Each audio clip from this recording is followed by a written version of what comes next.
How to spot a bullish Harami candlestick pattern. This is how a bullish Harami candle pattern looks like. A big red candle followed by a small green candle that is fully inside the red candle. The body is inside the red body, the green body inside the red body, and the green candle spikes are within the range of the red candle spikes. Here is how it looks like on the chart. The Harami, or in its meaning, the original meaning in Japanese, pregnant, is a reversal candle pattern. The bullish Harami, as we discussed before, consists of two candles. Large red candle with large body, followed by a little green candle with small body.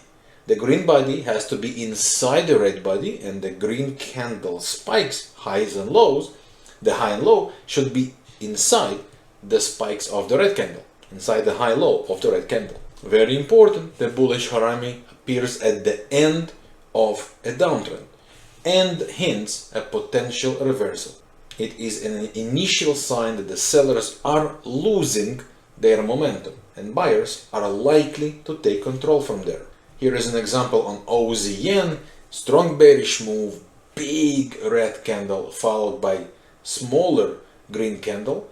The green candle body is inside the red candle body, and green candle high-low is inside the red candle high-low. Here is an example on pound CAD daily chart. At the end of a downtrend, we see a beautiful bullish Harami and the trend changes to the upside.